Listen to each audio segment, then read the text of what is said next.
Hey guys, tonight on Beer Geek Nation, we are looking at Stone's Imperial Russian Stout.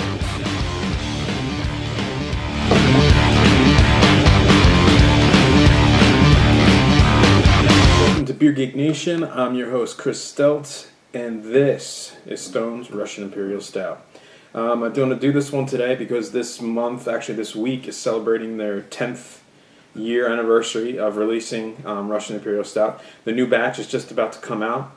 I should mention this is the early spring release of 2009, so it's probably close to a year old now. I have a case of it. I just cellar it. I love this stuff. This is actually a perfect cellaring beer. It's easy to find, which is always a good thing. High alcohol content, high malt load, so when you are going to cellar it, everything's going to kind of mellow out. It's going to turn into like a deep, dark, chocolatey coffee, just conjunction of goodness. It's excellent. Like I said, it does come in at 10.5%. It's considered an Imperial Russian Stout. And this is kind of one that Stone didn't really deviate all that much from the Russian Imperial Stout, Imperial Russian Stout, however you want to call it, their format. Usually Stone will kind of deviate, do their own little thing, usually add more hops, more malt, kind of like an Arrogant Bastard, which is kind of an Imperial Red kind of beer, but kind of their own thing.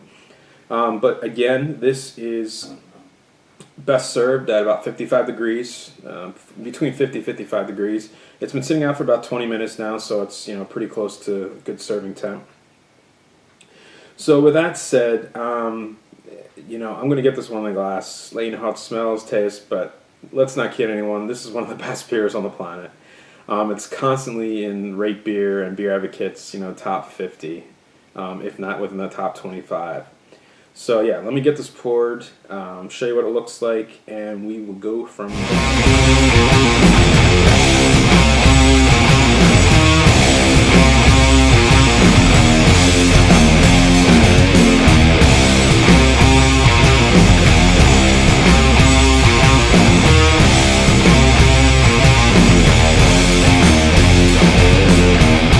So if you have watched any of my videos by now, I have kind of a thing for Imperial Russian Stouts, or Imperial Stouts in general, I should say.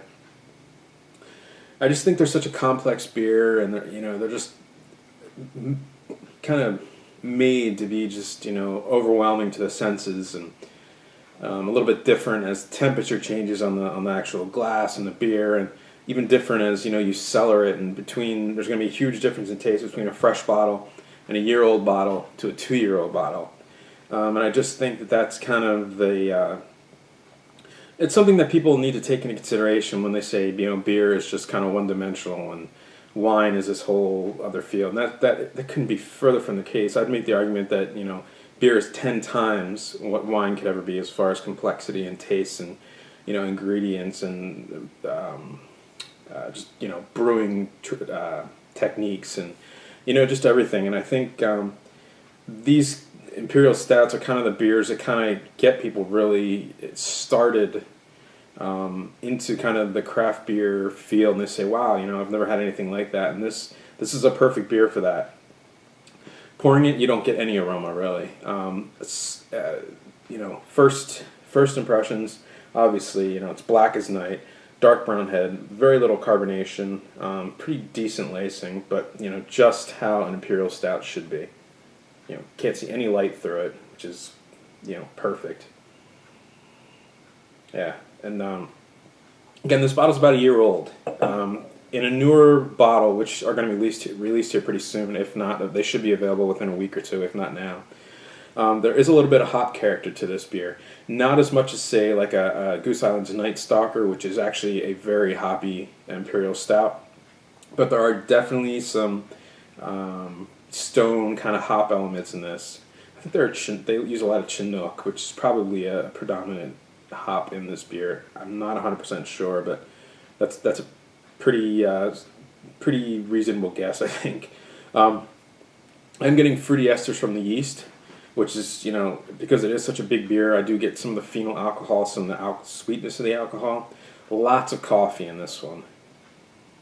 Yeah, lots of coffee, lots of really deep, dark chocolates. This is one of the most chocolatey smelling non-chocolate beers that I've ever had. And when I say that, I mean like Southern Tier's chocolate, which is just, an absolute chocolate bomb. It just smells like milk chocolate and dark chocolate. This, you get lots of chocolate notes, but it's not overwhelming. I get a little bit of coffee in there, not as much as, say, an Old Rasputin or, Great Lakes Blackout Stout. They both have a lot more coffee espresso type smells than this one does. And again, that might be because of the age. Everything's starting to smooth out a little bit.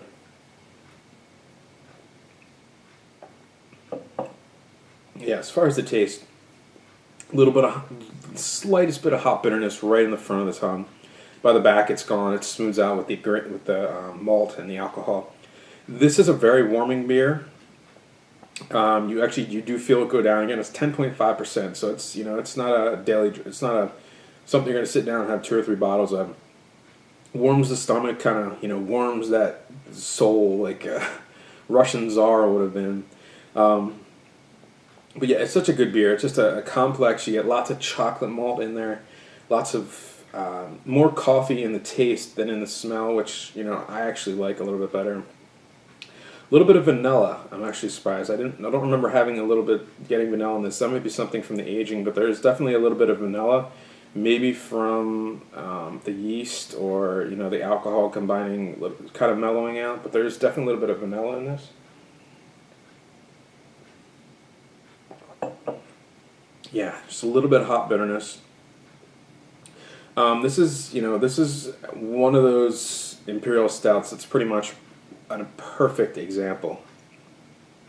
And being that it is stone, it is a seasonal release, but it is available pretty much year round. And what's nice about these, if you pick up an old case, the only thing you're doing yourself is a favor, because quite frankly, it's been aging on a store shelf, and pretty much room temperature, which is a little warm for cellaring, but it's better than buying a brand new case and having to build a year onto it yourself. On a scale of 1 to 10, this one gets a 10. This is one of my old standbys. This is one of my favorite beers. This is another one, a perfect example of why Stone is as big as they are. Between this and a Double Arrogant Bastard, if you could have one of those each in a night, you'd probably be set for the night. But 2 of my favorite beers from Stone. Again, this is Stone's Imperial Russian Stout. It's actually available now, the new batch, 2010 batch, which is the 10th anniversary release. This is the 2009, but it's going to be similar in taste. It should be available now within a week or 2. I know they're releasing it, bottling it, shipping it as we speak. But yeah, it's a great beer. I'm giving it a 10. And until next time, cheers.